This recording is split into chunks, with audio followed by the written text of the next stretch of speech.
What's up? What's up? What's up? How's everybody doing tonight? This is Tameka, and welcome to TamekaSpeaks, everybody. If you haven't already read the title, we're going to be talking about, we're going to be talking about Brother Polight today. Okay, this is a human being. Trigger warning: we will be talking about child SA. We will be talking about R words. We will be referring to those things. So if that is a sensitive topic for you, please check out now. That is what we're going to be talking about in today's episode.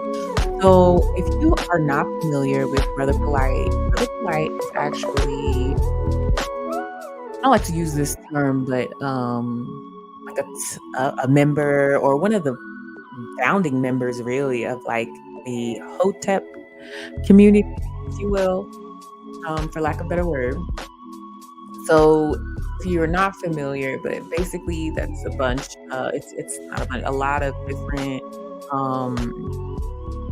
Black power type men, who predominantly men. It's not a space where there are only men, but it's predominantly men, and they have YouTube channels, and they're usually get popular on social media.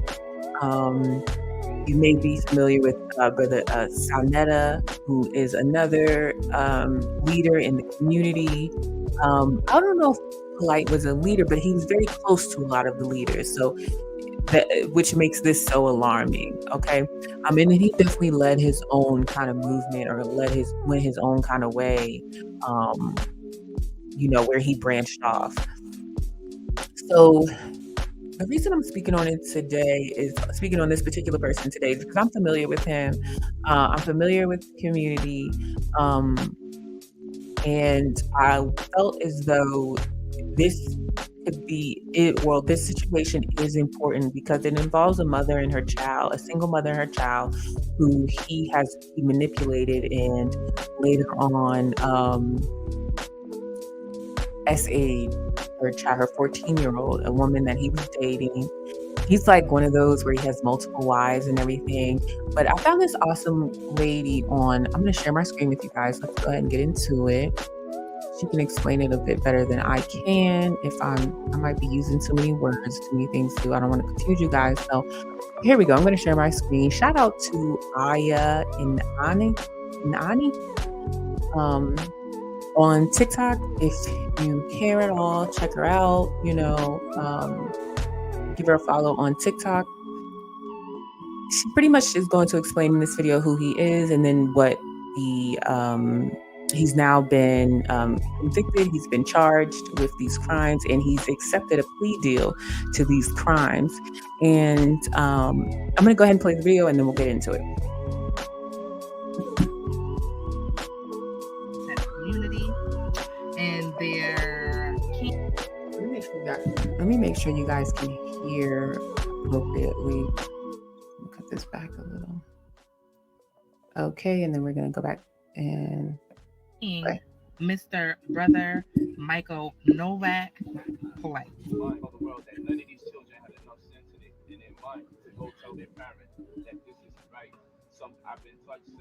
Okay, so to catch you up to speed, that was Brother Polight. He was one of the first leaders of the Hotep movement, along with Salnetta, and he was known for saying that the Black woman is God and other Hotep statements like that. He was also known and exposed for being a scammer and scamming people out of money. That he is. He is a scammer. Back in the day when he was selling books that really wasn't written by him over the internet.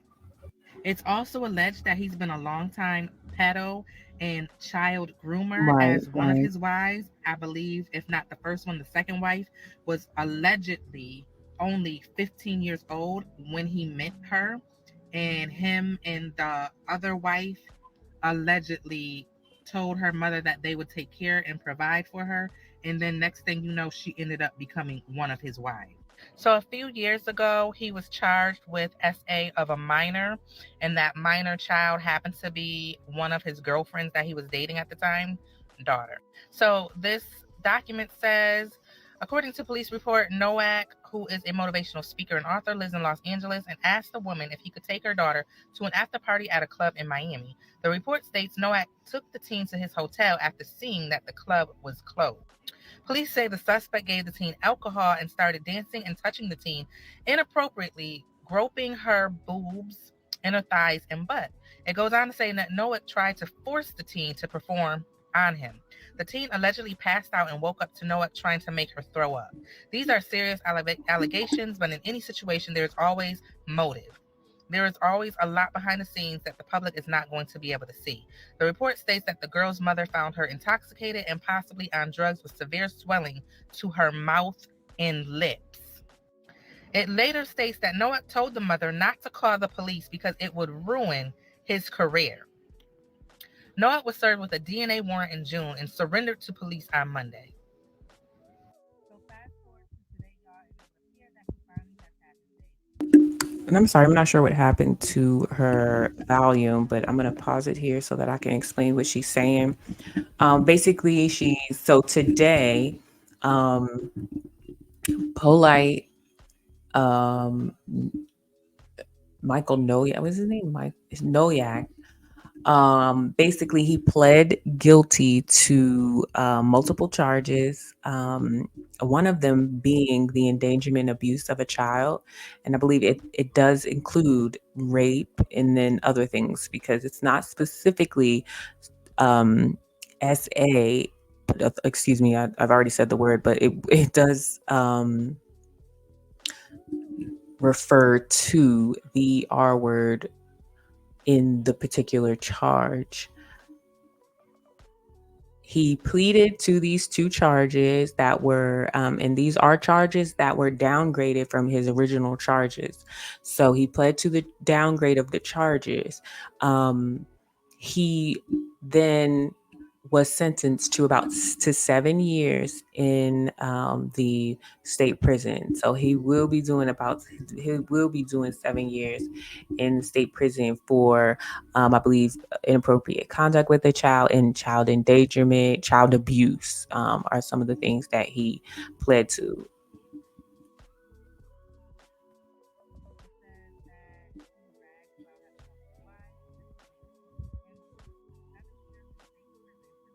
And as you see in the caption above, it does speak about him having multiple There was also wives. another document that read that after the 7 years is served, he does have to serve out 10 years on probation. However, as part of the plea deal, he does not have to sign up as a registered offender, which I think that shit is wow. Right. Yeah, if Let you me guys pause ever right followed, there. So this person pled to abusing a child. This person pled to abusing someone under the age of 16, if that's the specific charge. Okay. He had in his plea deal that he does not have to register as a sex offender. I do think, don't quote me on this, but I do believe that he will be registered as long as for the 10 years that he's on probation. But after that, he will not have to register as a offender. And I think that is absolutely outrageous considering this is not supposed to be the first time where he has done this. This person is a predator. And for the prosecutor to even allow that to go through is a problem for me. Like that is 100% a problem. You're putting young women in danger. Like this will happen again. He's not at all sorry, and I'll show you guys that in a little bit. But this is crazy. The fact that he does not have to register, on the offender list. Like what is going on? Why would that ever be okay for a person who is saying they did these things? He pled to these things. Now, one thing I do want to address, because I have seen a lot of people, let me come back. I have seen a lot of people speak about, oh, he didn't do, he might be being set up. He teaches this, he teaches that. So he knows this, and, they're going to come after him. One thing about our community as Black people, Black Americans, let me just say that we don't play about the children's and whatever. Now there's a whole nother conversation to have when we're talking about you're not supposed to say nothing and people keep sexual assaults within their family business and things like that. That's a different conversation. Overall, we as a group do not mess with when it comes we do not play around when it comes to a person who is touching on children. We just don't. I mean, from young, I always knew how inappropriate that was for an older man to be with a younger woman. It was always something that had been the forefront. It's just inappropriate. You shouldn't be alone with men. You shouldn't send, all these different things are just things that are just kind of ingrained in you as you grow up. Now, some of it, I know that a lot of times we like to call those different rules and things toxic these days, and, all these different things. But I just say those things to make the point that we know how we are as a community and where we draw the line. Nobody is pleading to child abuse. Nobody's pleading to child abuse unless you know you did it and they're going to prove that you did it and you don't have a chance at trial. Other than that, if you're trying to be set me up for doing anything to a child, you can take me all the way to trial. We can go to trial and you're going to have to prove that shit. You're going to have to really put it on me. I'm not pleading to nothing with no kid, like nothing. And in our community, I would say that that's across the board. I'd be confident enough to say that's across the board. Nobody is pleading to anything that has to do with a child just because they don't want to do so much time or whatever. No, when it has to do with kids, I feel like as a community, we draw the line at that. Like you're not pleading that out. You're taking that to trial. You're not just taking time for touching on somebody's kids. You don't want to be labeled that. It's dangerous to go to jail and be labeled that.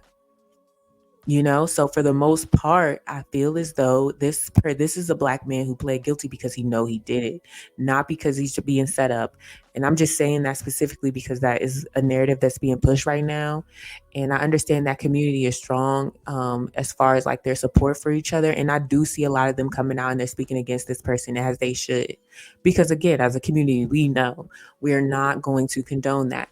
This happens a lot with people who have that gift of gab. I don't know if you guys, there's an awesome documentary about this guy. His name is slipping my mind, but I'm sure you may know. He was the teacher of actually Polight and a few others. There's an awesome documentary. It's a short, it gets straight to the point. It's on the HBO Max series Cults, I think. And they talk about, I think his name Ben. But he ran what would be compared to maybe like it would kind of be, it'd probably be compared to something like the Nation of Islam, but it's not that. So let's not get confused. It's not that. But he was a leader. He was this person that was kind of putting the community to do it. He was empowering the community. Out of Brooklyn. He was, or I think he may have been based out of Harlem, but he was the same type of person. He was an educator. He knew all of these things. He was good at making people kind of trust him. He was influential in the community at a time where people wanted, especially our community, Black people wanted something to believe in. And eventually it came out years later after he had pretty much fled New York because he had gotten in trouble and then gone to, I think, Georgia somewhere where he had a kind of like a compound type arrangement. And there were children being molested the whole time. He was molesting young girls. He was marrying women and then having them bring their children into the situation. And then he was later on molesting children. And I think that he had victims that were fairly young. If you guys want to know more about that, let me know, and I could do a full breakdown of that and of this like community if you guys care enough. But anyways, that's kind of where this person gained his notoriety, and he kind of gained his knowledge from this other person who was basically literally doing the same thing that he has been now convicted of. And that person, his teacher, is in jail at this time serving, if he's not passed. He did end up in jail and serving, I think, a few life sentences for the crimes that he committed against children. So this person, Polight, has done the same thing. And I just wanted to, so now let's get to the point that I want to make with this concentration on him. And let me show you guys, I just want to show you guys how disgusting this person is. Here's his Instagram page, and you can see he's very popular, over 300,000 subscribers or followers. Let me show you how disgusting. This was posted I'm not even gonna play the sound. 9 hours ago. Mind you, he had just been sentenced and he took this plea today. This person is in a club celebrating. The caption reads, "All of those sex crimes have been dropped. Lies from the very effing beginning. Look out for update tomorrow." This person pled to abusing a child. He pled to abusing a child among another charge. Talking, and he has the audacity to say the sex charges have been dropped. Are you kidding me? Are you kidding me? Look at him doing the very thing he is accused of doing to a person 14 years old, a child. Okay, this is a disgusting human being. If this is what you do after you pled to the situation. So the bigger thing I want to say, I want to get this person off of my screen. I just can't even. This person is despicable. He's disgusting. There should be a specific way we deal with people like that. But I'll keep that idea to myself, that comment to myself, because I have nothing nice to say about a disgusting person who would violate a child in that manner, and then go to the club. Like, disgusting. And y'all want to talk about narcissism? I think that word is very largely used. This is a case. This is narcissism. Okay. This is a mental disability. This is a mental issue this person has. Okay. This is a problem. This person is sick. I don't believe in rehabilitation for anyone who does anything to children. I don't believe in rehabilitation for that. I think you are a coward. You are a weak person. I don't know that that can be cleaned up. But anyway, so I think he deserves a lot more than 7 years, but he was sentenced to 7 years. If he has to do 80%, he'll probably do 5. But I've heard in Florida for those types of crimes, you do have to do all of your sentence. So most I've been hearing is that he will serve the 7 years, but we'll see. So I brought this up to bring up a point. And again, I didn't give you guys my disclaimer in the beginning, but to preface this, we are not judging anyone. This is a space that I am speaking about Black women and how we can improve, also holding ourselves accountable so that we can move forward with better knowledge and make better decisions. If no one's holding you accountable, it's like pointless to, like what you're doing is pointless. Nobody's really holding you accountable for the things that you're doing wrong. How are you going to make changes? So that's what I'm speaking on, is accountability and making changes, because obviously, girls, we have to be more cognizant of who we have our kids around. Now, this was a mother who allowed her child, as you guys read in this statement, maybe I'll pull the statement back up. This was a woman who allowed her, I'm going to share this screen again. This was a woman who allowed her 14-year-old to go to, and again, we're not speaking ill about the mother. I can only imagine what she's going through. I really just want to make a point that I feel like is worth making from our perspective on what we can do. Because again, I'm not a person who just wants to talk about the problem. I want to talk about moving forward to solutions. I don't want to just put emphasis on the issue. We can put emphasis on the issue. We can pay attention. We have to, you have to pay attention to the issue. You have to put emphasis on the issue, but you also have to work towards a solution. I'm a very solution-based person. It's just how my mind works. So that's what I'm getting at. And I'm really trying hard. I don't want to offend anyone. I really don't want anyone to take it wrong, because I don't want it to seem like I'm bashing her or there's something, like it's all her fault this happened. I don't want that to be the narrative that is put out. So I just wanted to make that clear before I kind of explain what I want to say. But this, the mother, so Polight was dating this, he has multiple wives, and I guess he openly dates. So he was dating another woman, I guess, that eventually he would end up with her. Now, I've heard all the videos and things today. I didn't want that on my stream. But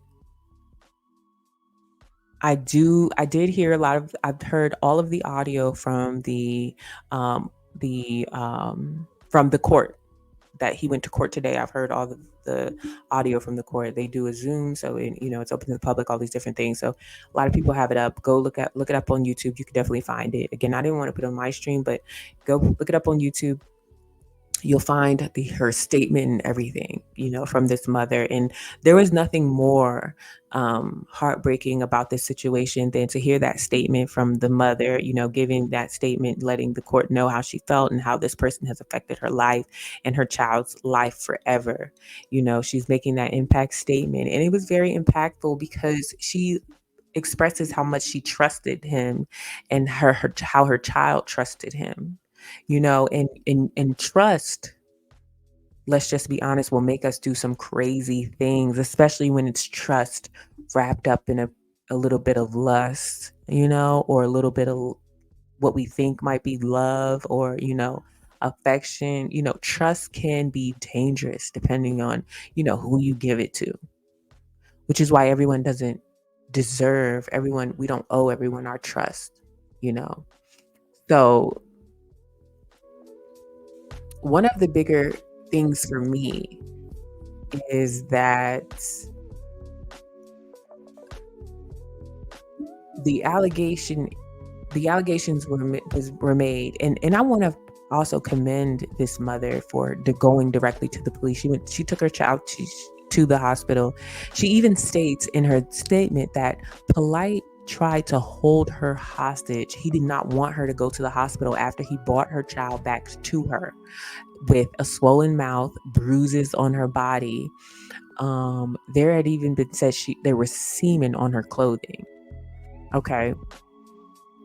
He did not want the child to go to the hospital, even though he was trying to make the child vomit because he had given the child drugs and alcohol,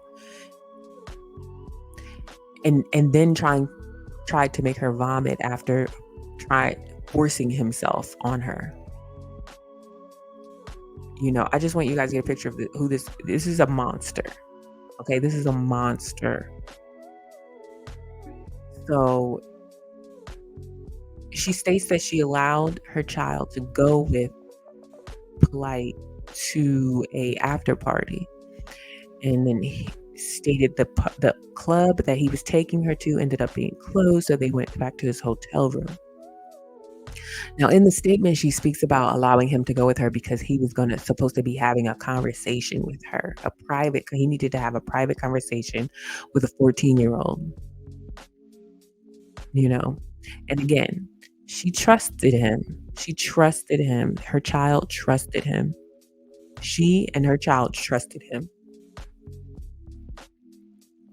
So to no fault of their own, they were with people they trusted. She moved across the country. She states that she moved her life across the country to be with him. Okay? And the only problem I have with that is that you didn't move your life across the country to be with him. You moved you and your child's life across the country to be with him. And now I also want to make this point very clear. I can only imagine the kind of, all the feelings that maybe being a single mother may bring about. I don't have that experience. I don't want to ever have that experience. But I want to be very sensitive to that. I understand that there are single mothers, and that's why I want to make this point clear, because I think at the same time, we have a lot of single mothers. We have a lot of young single mothers in our community. And I think if there can be something that is said that will change, could possibly have a mother make a better decision, then we should say that. We should say that out loud. We shouldn't have a victim mentality like, oh, it doesn't matter what you do, anything can happen. It does matter what you do. Things do happen, but it does matter what you do.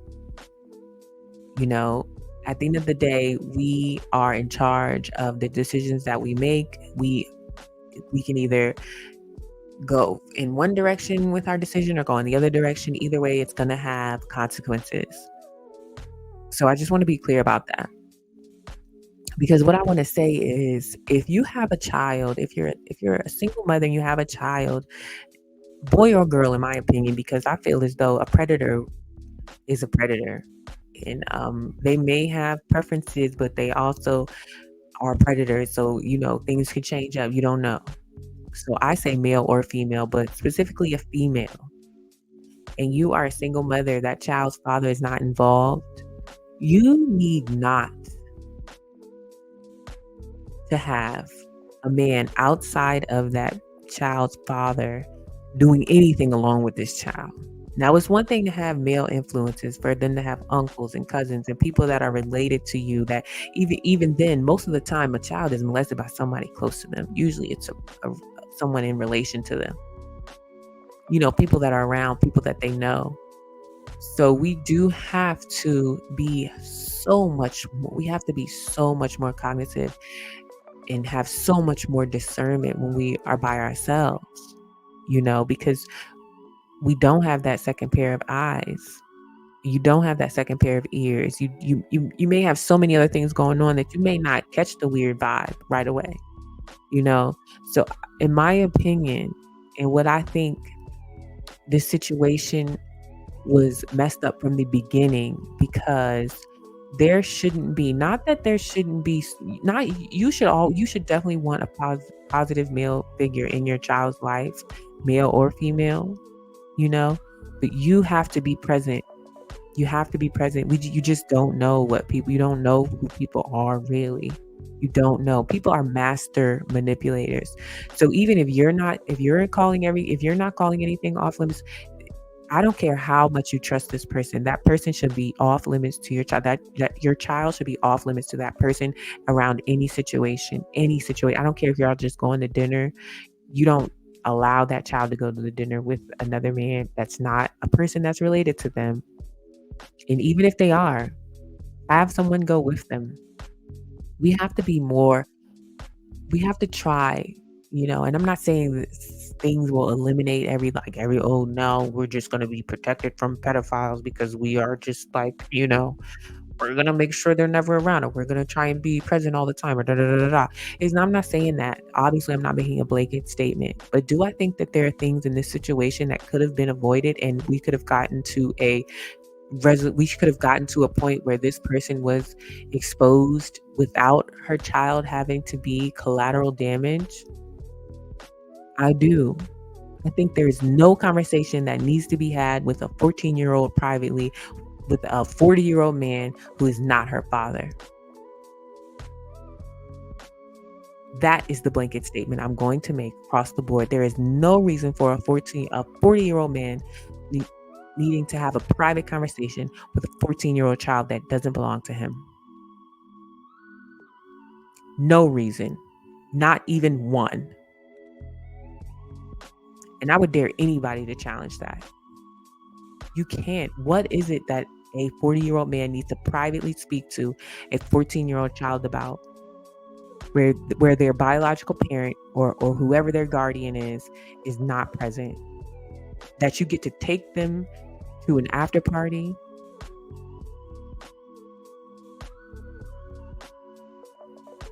She also makes a statement that he was unresponsive. She tried to call after time went by. She did try to call him. She claims that she tried to call him 50 times, which I can't even imagine what she felt like in those moments. He had taken her child's phone unbeknownst to her. So she couldn't reach her child. She couldn't reach him. Okay, so many things. So many things.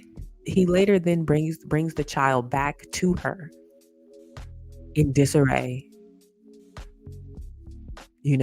She could tell right off that the child had been assaulted in some way, is what it sounds like.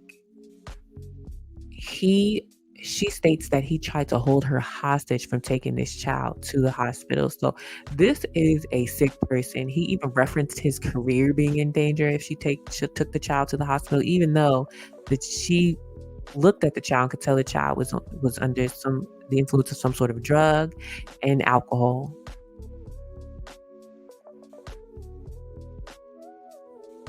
Like this, and apparently the child did have drugs and alcohol in her system,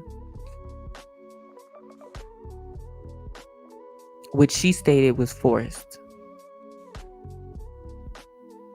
So for him to even try and, like, this person is also even trying to say that he did not do anything. He did not SA this girl. He didn't assault this girl because those charges were dropped. Dude, you pled. You pled the charge. Do you think this mother wanted her child to go to a public trial? Go through that after you've already traumatized her? Now, the only thing I wouldn't have pled is for him not to be registered. He needs to be registered. That's putting so many other young women in danger. This is not a rehabilitating type of problem. And the most ironic thing about this is that Polight has 2 girls. He has 2 female children. One, I believe, has to be at the age of the victim in this case, the survivor in this case, this 14-year-old. She has to be like 14 or so. So for him to even be able to do this is just totally despicable. Like, I could not be more disgusted with a human being on the face of this earth. Like, how could you? Like, who are you? What are you? So I believe he deserved every second he got in jail.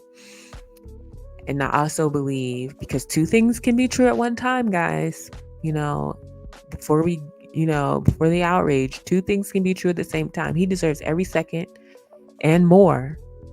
Because I've also heard there are 2 other charges coming down the pipeline. So I'm actually interested to know what those are and if they are in regard to this incident, or if it's a separate incident where he's assaulted another child. Because I have in the community, while doing my research, I had heard that there are other victims and he is a predator. Okay.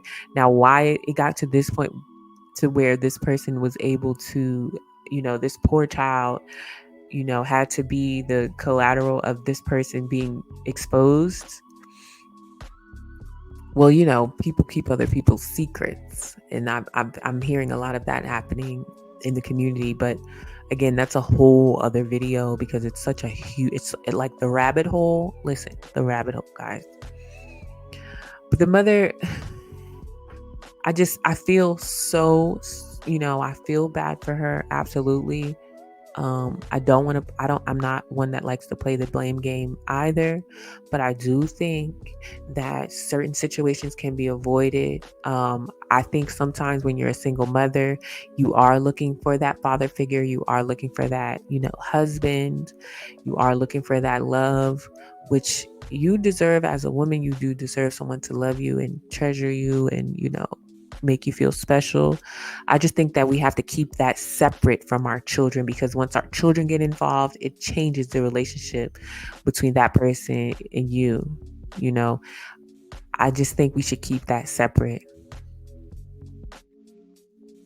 If that child is not the child of the person that you're with, you must keep it separate, because we just don't know. And I feel like as mothers also, we don't get to turn it off. There's no taking a break, because you just never know. Like, your sole purpose is to protect and provide and be there.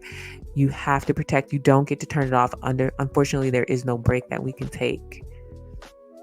There is no break. I'm not going to sit here, and because like I said, we have a lot of young single mothers, a lot of young women who become mothers before their time, and I think we'd be doing them a disservice if we sat here and was just like, oh, it's okay, you get to be a mom, and da, da, da, da, and it's awesome.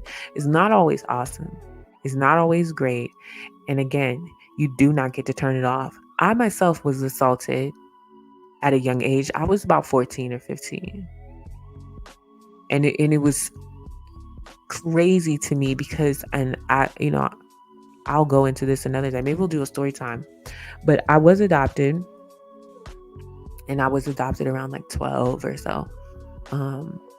I come from a large family, a whole thing, but I did have two parents, and then they had a drug problem, so then we were adopted. So I was adopted to a family that we knew, that my family knew, and I was familiar with, but I was adopted to just a mother. We did not have a father in the house at that point. And she had nephews who were older, and I feel as though she never took it seriously, but her nephews, two out of the few, definitely violated me. And she always felt like I was the one who wanted the attention, but I told her, it was always blown off, or it got to the point where I didn't say anything because I didn't want to be blown off, you know? And I think she just didn't have time. It was just a lot going on. She had these two girls all of a sudden. She was trying to raise a family and she worked. She did a lot. She's a very selfless person. So she was doing a lot for everybody. But I just know she didn't have time to hear that from me. So I'm not, I feel as though in my experience, I'm very much, even with my son in family, it's like I'm on it. Like he doesn't have to hug anyone he's not comfortable with. He doesn't have to kiss anyone he's not comfortable with. He doesn't have to be around anyone he's not comfortable with. He doesn't have to be around anyone I'm not comfortable with. I don't care if they're related. I don't care if they're not related. It just doesn't matter. Like I cannot have a feeling about you and you be around my kid. And I don't have it. And it could be, PTSD, my nerves, whatever. But I don't take a break. I can't. I feel like I can't, because I know that people can be manipulative. I know that people can switch up. I know that about people because of my experiences. So as much as it may sound as though I'm chastising her, I'm not. I know what experiences could change and could make that situation go the other direction. And it may sound crazy, but it is what it is. Like I said, in my experience, there are no days off. There are no breaks that you get to take. You don't get to let your guard down when it comes to your kid. You get to let the guard down when it's you. If you want to love him, you want to be with him, you want the relationship with him, that's great. Should you get your child involved? Absolutely no. Absolutely no. 100 times no. I don't care. It's like until you walk, but again, I feel as though if the child is not even yours, because it will happen. It could happen with a family member too. Let me not say it will. It could happen with a family member too. But what I'm saying is, if there's a person who's not related to that child, you have to have your guard up twice.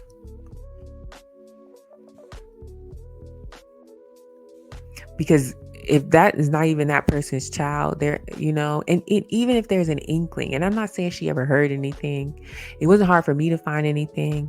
I assume that this person, I don't know anything about her as far as like her personality or her person.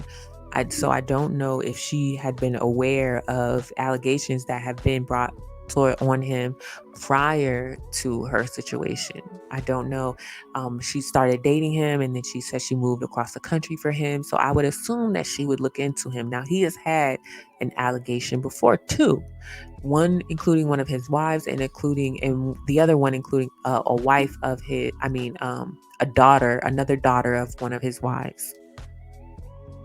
Okay, so there have been allegations over the years. Those aren't even new things, Like I said, I've been a part of the community. I've been, I go to, the talks, and like I said, it's predominantly a huge part of the community is based in New York, and I used to live in New York, so it's a thing there. It's a thing, and particularly I believe like Sonetta is in Harlem and a few other people, but like I said, it's definitely something that swirled around the community. And if you were ever watching on YouTube, or you followed anyone on Instagram, and like I said, these are popular people, so they have gained the popularity over the years. So the information had been floating around, but and I just say that to say that, even if there was if there was a little bit of an allegation that she saw, and that I'm saying, if you ever see that about a man that you're interested in, 100% just go the other way. It's not going to be worth the risk. 1,000%. It's not going to be worth the risk. If he has an allegation, just go the other way. Just go the other way. Just go the other way. Like, we, as a group of women, I just feel like, again, I'm going to echo what I said the other day, even with the brick girl, the girl that got hit with the brick. Our safety has to be more important to us than anything else. Our safety has to be that important. We cannot expect the world or expect anyone else to find our safety more important than we value our own safety. You know what I'm saying? It's across the board.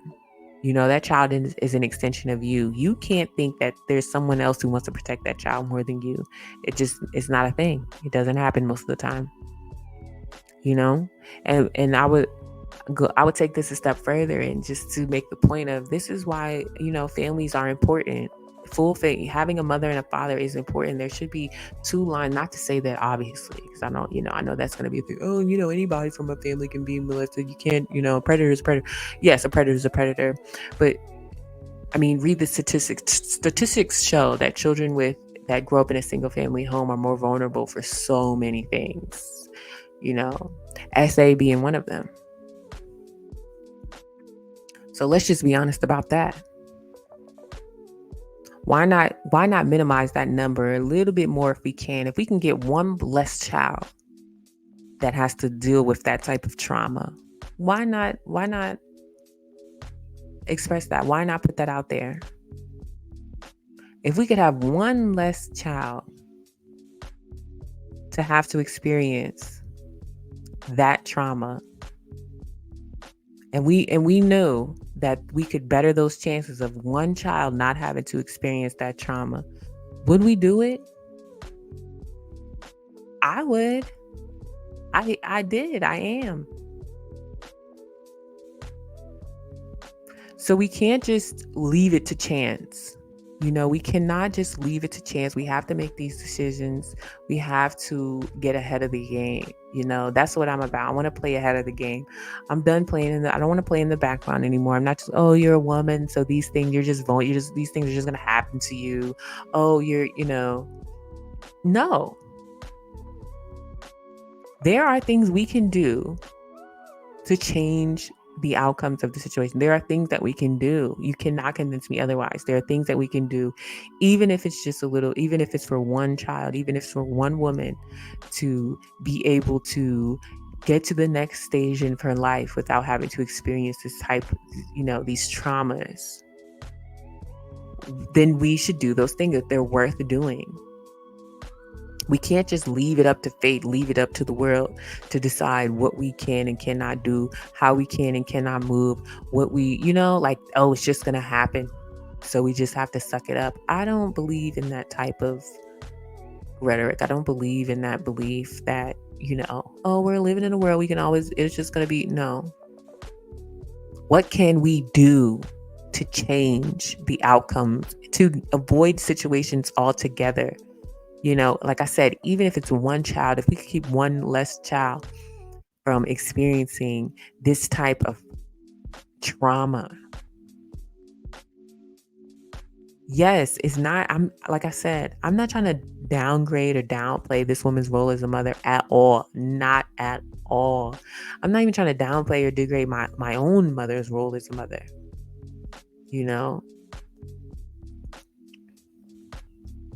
But could we made an extra step? Are there red flags that were missed? Probably so. I would put money on the fact that there were red flags that were ignored. I'm just going to say that. Only because I've been following him, and I've seen over the years, I've seen change in who this person is.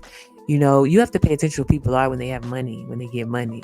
I started following him, or not following him, but I knew who he was. Because I'm not the type of person that follows someone. But if I feel as though a person has something to say, that does make sense, or, has a little bit of knowledge about something that I can kind of, decipher, and I can refer it to a book, then I'll listen. I'll say, yeah, oh yeah, I know that guy. I'm familiar with this person. He said this, or I'm familiar with this person. He wrote this book, or whatever. People are terrible, but it doesn't mean they don't know anything. Like, you take what you take and you leave the rest for whatever. I'm very much that type of person too. So,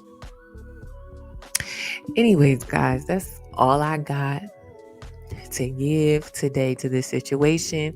I just wanted to express my thoughts on the situation, and to kind of give, like I said, I felt like there's a lesson to be had, a lesson to be learned in this particular situation. Like, this person is a disgusting predator, and he totally manipulated and took advantage of this woman and her child.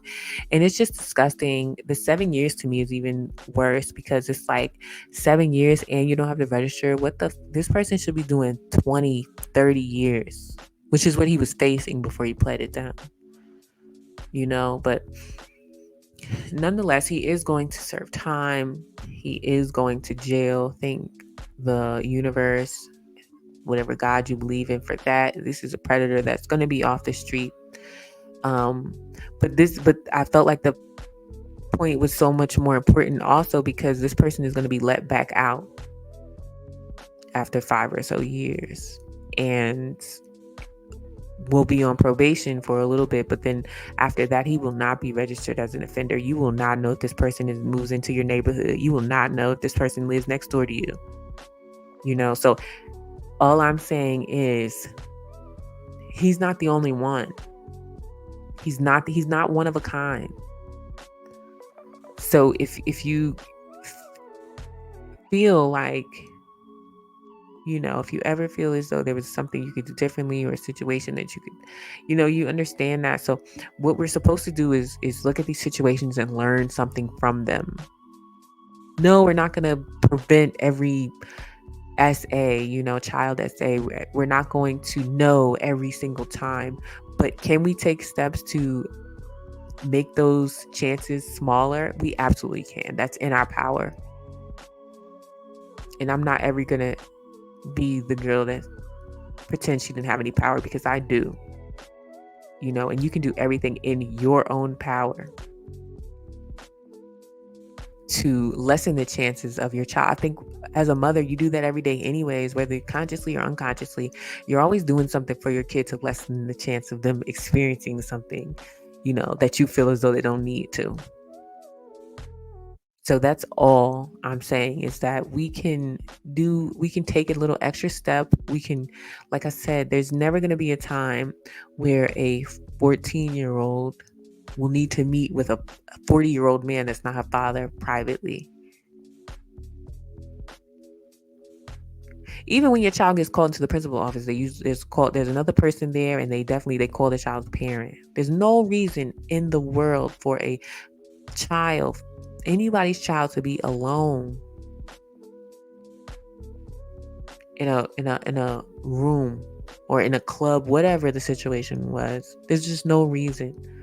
There's no reason. She refers to the situation as she said that he was supposed to be speaking with the child about her as a mother. And that's why it had to be private. No. No, ma'am. No, ham. No, thank you. Mm-mm. Mm-mm.